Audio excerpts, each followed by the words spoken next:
Movie start होती है और एक साइंटिस्ट को दिखाया जाता है जो बताती है कि इस धरती पर ग्लोबल वार्मिंग होने की वजह से इस धरती का तापमान बहुत ज्यादा बढ़ चुका है और इस धरती पर मानव जीवन बहुत ही जल्दी समाप्त हो जाएगा। इसलिए हमें किसी दूसरी धरती पर इंसानों को बसाना होगा और एक ऐसी ही धरती मिल चुकी है, लेकिन वहां तक जाने के लिए 86 साल लगेंगे। यानी कि इस धरती से अगर बच्चों को भेजा जाता है तो वो बूढ़े हो जाएंगे और उनकी तीसरी पीढ़ी भी जवान हो जाएगी।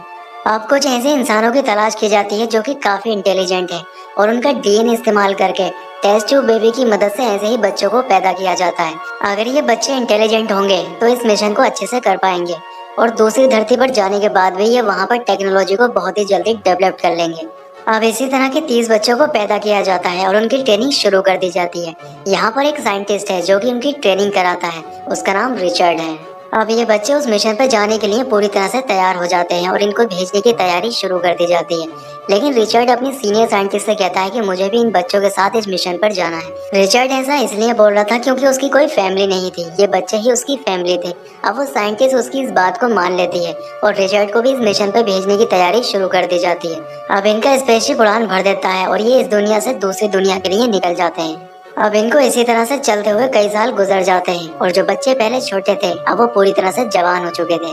ये बच्चे साइंस और टेक्नोलॉजी में तो काफी इंटेलिजेंट होते हैं। इन बच्चों में कोई डॉक्टर होता है, कोई साइंटिस्ट तो कोई इंजीनियर।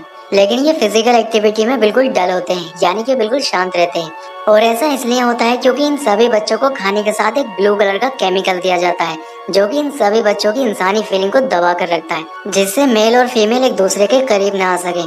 क्योंकि अगर ऐसा होता है तो इस स्पेसशिप पर काफी ज्यादा पॉपुलेशन बढ़ जाएगी, जिससे ये मिशन पूरी तरह से फेल हो सकता है। लेकिन एक दिन एक क्रिस्टोफर नाम का लड़का अपनी लैब में कुछ पौधों पर प्रयोग कर रहा होता है। दरअसल इन पौधों को जो पानी दिया जाता है वो इन सभी बच्चों का यूरिन को फिल्टर करके दिया जाता है और उस फिल्टर पानी में ही उस केमिकल की कुछ मात्रा रह गई थी जो कि क्रिस्टोफर के कंप्यूटर पर शो करने लगती है। जब वो ये बात रिचर्ड को बताता है तब रिचर्ड उससे झूठ बोलता है और उससे कहता है कि ऐसा कुछ नहीं है, लेकिन क्रिस्टोफर को उस पर शक हो जाता है। इसलिए वो अपने फ्रेंड जैक की मदद से उस केमिकल के बारे में और ज्यादा रिसर्च करने लगता है। तब उसे पता चलता है कि ये एक प्रकार का केमिकल है जो लड़का और लड़की के अंदर फिजिकल होने की चाहत को मार देता है। यहाँ पर इनको ये भी पता चल जाता है कि उस केमिकल को इन्हें डेली उस नीले ड्रिंक के साथ दिया जा रहा है, इसलिए ये उस ड्रिंक को लेना बंद कर देते हैं और ये इस बात को अपने कुछ साथियों को भी बता देते हैं। अब ड्रिंक ना लेने की वजह से इनकी फिजिकल एक्टिविटी काफी ज्यादा बढ़ने लगी थी, यानी कि ये काफी ज्यादा एक्टिव रहने लगे थे। एक दिन क्रिस्टोफर रिचर्ड से पूछता है कि स्पेसशिप के अंदर एक सीक्रेट चैम्बर है, आखिर उसमें क्या है। तब रिचर्ड उससे कहता है कि वो चैम्बर तुम्हारी तीसरी पीढ़ी के लिए है और उस चैम्बर में क्या है इस बात का मुझे भी पता नहीं है।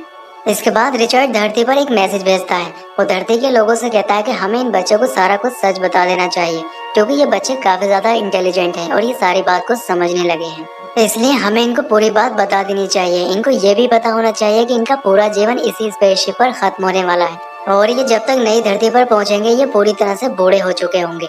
अब रिचर्ड जो मैसेज रिकॉर्ड कर रहा था उस मैसेज को धरती पर पहुंचने में 2 महीने लगने वाले थे। अब केमिकल ना लेने की वजह से क्रिस्टोफर और जैक दोनों के ही अंदर इंसानी फीलिंग जागने लगी थी और वो एक स्टेला नाम की लड़की को पसंद करने लगते हैं। जैक एक दिन स्टेला से अपने प्यार का इजहार करता है, लेकिन वो उसकी बात का कोई भी जवाब नहीं देती है। तब जैक उसका हाथ पकड़ लेता है, लेकिन तभी रिचर्ड वहाँ पर आ जाता है और वो उससे कहता है कि यहाँ पर किसी को टच करना अलाउड नहीं है। अब रात को स्पेसशिप पर कुछ हलचल होने लगती है जिसकी वजह से ये सभी लोग डर जाते हैं। अब यहाँ पर क्रिस्टोफर और जैक दोनों ही एक लड़के के पास जाते हैं जो कि इस स्पेसशिप को मॉनिटर कर रहा था। यहाँ पर वो उस लड़के से स्पेसशिप पे हुई हलचल के बारे में पूछते हैं। तब वो लड़का उनसे कहता है कि मैंने सभी कैमरे चेक कर लिए हैं और मुझे ऐसा कुछ भी दिखाई नहीं दे रहा है। तब क्रिस्टोफर जैक से कहता है कि ये हलचल स्पेसशिप में लगी कूलिंग मशीन के कारण होती है। ये बात मुझे रिचर्ड ने बताई थी। तब जैक उससे कहता है कि तुम्हें रिचर्ड की बात पर ध्यान नहीं देना चाहिए क्योंकि वो काफी ज्यादा झूठ बोलता है। इसके बाद हमें रिचर्ड को दिखाया जाता है जो कि स्टेला को लैब के अंदर कुछ समझा रहा होता है, लेकिन ऐसा करते हुए वो स्टेला के कंधे पर हाथ रख लेता है। अब ये सब जैक भी देख रहा होता है और उसे काफी गुस्सा आता है क्योंकि जैक ने जब स्टेला का हाथ पकड़ा था तब रिचर्ड ने उससे मना किया था स्टेला को टच करने के लिए, लेकिन आज वो खुद ही स्टेला को टच कर रहा है। अगले दिन स्पेसशिप में फिर से कोई खराबी आ जाती है जिसे रिपेयर करने के लिए बाहर जाना था। इसके लिए रिचर्ड जैक को अपने साथ जाने के लिए चुनता है। अब जैक अपना सूट पहनने के लिए रूम के अंदर जाता है जहाँ पर स्टेला भी होती है। वो स्टेला से अपने प्यार का इजहार फिर से करने लगता है, लेकिन स्टेला उसे ऐसा करने के लिए मना करती है। तब वो उसे गलत तरह से छूने लगता है और उसके साथ जबरदस्ती करने लगता है, लेकिन तभी वहाँ पर रिचर्ड आ जाता है और उसे धक्का देकर गिरा देता है। इसलिए जैक को बुरा लगता है और वो वहाँ से भाग जाता है। अब रिचर्ड इस काम के लिए क्रिस्टोफर को चुनता है और ये दोनों ही स्पेसशिप सही करने के लिए बाहर चले जाते हैं। अब जैक स्पेसशिप के कंट्रोल रूम में आ जाता है।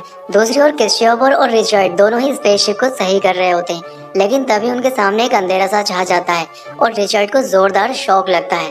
लेकिन क्रिस्टोफर काफी मेहनत करने के बाद रिचर्ड को स्पेसशिप के अंदर ले आता है। जब उसका सूट निकाला जाता है तो वो काफी ज्यादा जल चुका था।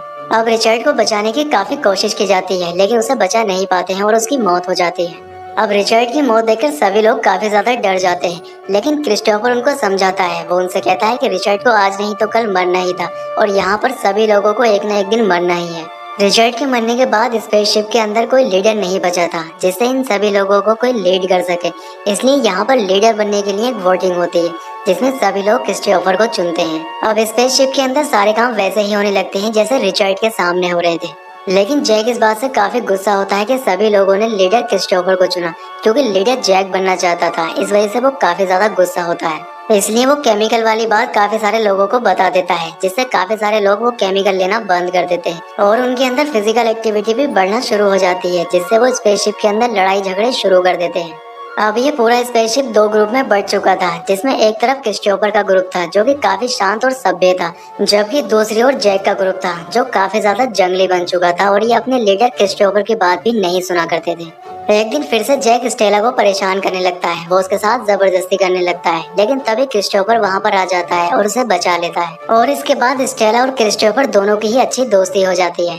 आगे हम देखते हैं कि जैक कुछ लड़कों को ये बता रहा होता है कि रिचर्ड की मौत एक एलियन की वजह से हुई है और वो एलियन इसी स्पेसशिप के एक रूम में छुपा है, इसलिए वो उस एलियन को पकड़ने के लिए उस रूम के अंदर जाने वाला है। अब जैक उन लड़कों को लेकर उस रूम के पास पहुंच जाता है। दरअसल उस रूम में काफी ज्यादा इंपॉर्टेंट चीजें रखी थी, जैसे कुछ डॉक्यूमेंट और रिकॉर्डिंग्स। इसके बाद जैक एक लड़के की मदद से उस रूम के अंदर चला जाता है और थोड़ी देर के बाद वहां से भागता हुआ आता है और उन लड़कों को आकर बताता है कि वो एलियन उसी रूम के अंदर छुपा है और उसे पकड़ने के चक्कर में पूरे रूम में आग लग चुकी है और सारी रिकॉर्डिंग्स और डॉक्यूमेंट खत्म हो चुके हैं। जब ये बात क्रिस्टोफर और उसके ग्रुप को पता चलती है तो उन्हें काफी ज्यादा अजीब लगता है कि इस स्पेसशिप में कोई एलियन कैसे हो सकता है। इसलिए क्रिस्टोफर उस रूम में चेक करने के लिए जाता है, जहाँ पर उसे कुछ भी नहीं मिलता है, लेकिन उसे एक रिकॉर्डिंग मिल जाती है। जब वो उस रिकॉर्डिंग को लाकर देखता है तब उसे पता चलता है कि ये रिकॉर्डिंग उस दिन की है जिस दिन रिचर्ड की मौत हुई थी। अब क्रिस्टोफर वो रिकॉर्डिंग देखने लगता है। तब उसे पता चलता है कि जैक एक कंट्रोल रूम में बैठा था, जहाँ पर उससे एक लड़का पूछता है कि क्या यहाँ पर कोई एलियन हो सकता है। तब जैक उससे कहता है कि यहाँ पर कोई एलियन नहीं है, बल्कि ये आवाज एक मशीन की है। यानी कि जैक को भी पता है कि यहाँ पर कोई एलियन नहीं है, लेकिन फिर भी वो एलियन की बात करके यहाँ के सभी लोगों को डराना चाहता है। अब यहाँ पर क्रिस्टोफर को एक बात और पता चलती है कि जैक ने ही शॉक वेव की इंटेंसिटी बढ़ा दी थी, जिसकी वजह से रिचर्ड को शॉक लगा था और उसकी मौत हो गई थी। और वो एलियन का बहाना करके उस रूम में इसलिए गया था जिससे वो सारे सबूत मिटा सके। अब क्रिस्टोफर बाहर आकर सभी को ये बात बताने की कोशिश करता है कि जैक ने ही रिचर्ड को मारा था, लेकिन जैक उससे कहता है कि हाँ, मैंने ही रिचर्ड को मारा है, क्योंकि उसके अंदर एक एलियन आ चुका था जिसकी वजह से मुझे उसे मारना पड़ा। और वो आगे कहता है कि ये एलियन किसी के भी अंदर आ सकता है। यहाँ पर वो एक लड़के का नाम लेता है जिसका नाम पीटर है और कहता है कि इसके अंदर एलियन है। अब ये सभी लोग उस पर हमला कर देते हैं और उसे बुरी तरह से मारने लगते हैं, जिससे उसकी मौत हो जाती है। अब क्रिस्टोफर और उसका ग्रुप इस बात से काफी परेशान होते हैं। यहाँ पर स्टेला उससे कहती है कि हमें इस स्पेसशिप के सीक्रेट चेम्बर में जाकर देखना चाहिए कि आखिर उसमें ऐसा क्या है। जब ये लोग चेम्बर के पास पहुँचते हैं तो वहाँ पर पासवर्ड लगा था, जिसे खोलने की ये काफी कोशिश करते हैं लेकिन खोल नहीं पाते हैं। अब ये लोग वापस आ जाते हैं, लेकिन जैक को जब ये बात पता चलती है तो जैक वहाँ पर पहुँच जाता है और उस दरवाजे को तोड़कर अंदर चला जाता है। तब उसे पता चलता है कि यहाँ पर बहुत सारे हथियार हैं और इन हथियारों का इस्तेमाल करके ही क्रिस्टोफर का ग्रुप उसे मारने वाला था, इसलिए वो इन हथियारों को लेकर उसके ग्रुप को मारने के लिए आता है। अब क्रिस्टोफर और स्टेला उससे बचने के लिए एक रूम में चले जाते हैं और रूम में रखे स्पेस सूट को पहनने लगते हैं, लेकिन तभी जैक वहाँ पर आ जाता है और उन पर फायर करता है, जिससे दरवाजे पे लगा एयरलॉक टूट जाता है और उसकी वजह से दरवाजा खुल जाता है। जहाँ पर क्रिस्टोफर स्पेसशिप से निकलकर बाहर गिर जाता है, लेकिन जैक स्पेसशिप के अंदर आने लगता है, लेकिन तभी स्टेला उसे धक्का देकर बाहर गिरा देती है। आगे हम देखते हैं कि क्रिस्टोफर ने अपना स्पेस सूट पहन रखा था, जिसकी वजह से वो वापस स्पेसशिप में आ जाता है। इसके बाद ये लोग अंदर आते हैं और सभी को ये बताते हैं कि जैक मारा गया है। अब जैक के जितने साथी थे जिन्होंने हथियार उठा रखे थे, वो सभी लोग हथियार डाल देते हैं। इसके बाद फिर से लीडर बनाने के लिए वोटिंग की जाती है, जिसमें स्टेला जीतती है और यहाँ की लीडर बन जाती है। अब इन सभी को स्पेसशिप पे रहते हुए काफी समय बीत जाता है और इनकी दूसरी पीढ़ी जन्म लेती है और ये अपने सभी बच्चों को काफी ज्यादा सभ्य बनाते हैं और इसी तरह से समय बीतता रहता है और इनकी तीसरी पीढ़ी भी जन्म लेती है। अब स्टेला और क्रिस्टोफर पूरी तरह से बूढ़े हो चुके थे, लेकिन फाइनली अपनी नई दुनिया तक पहुंच जाते हैं और इसके साथ ही मूवी का एंड हो जाता है। दोस्तों, वीडियो अच्छा लगा है तो वीडियो को लाइक करें और चैनल को सब्सक्राइब जरूर करें। तो मैं आपसे मिलता हूँ इसी तरह की किसी नेक्स्ट वीडियो में।